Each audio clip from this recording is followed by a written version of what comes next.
The first thing that needs to happen for a part to be chemically etched is for there to be artwork generated. Drawings are taken from computer data and photo-plotted onto film, creating areas on the film that are either black or clear.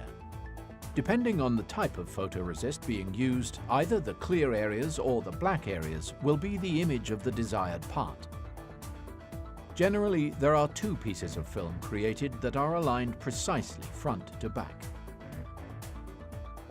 Metal is then selected, and sheets are cut to match the size of the film created. The metal is then cleaned to remove any residual oils and oxides. It is very important to have clean surfaces on the metal to make sure the resist that will be applied will adhere successfully. The sheets are then coated with the photosensitive resist. The resist is sensitive to UV light and resistant to acid. After the resist is applied, the material is then placed between the two pieces of artwork that have been created. The resist-covered sheet is then exposed to UV light to create the desired image on the coated metal. Generally, where the light shines through the clear areas of the film, the resist is exposed and becomes hardened. Where the resist is shielded from the light by the black areas of the film, the resist remains soft.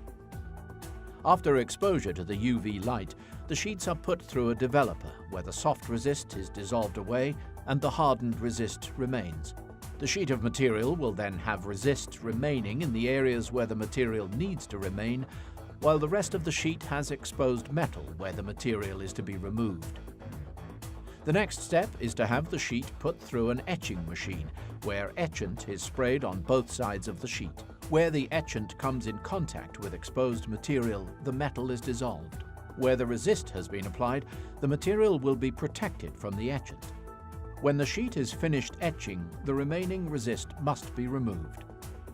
This is done by applying resist stripper, which dissolves the resist. The result is the finished etched part.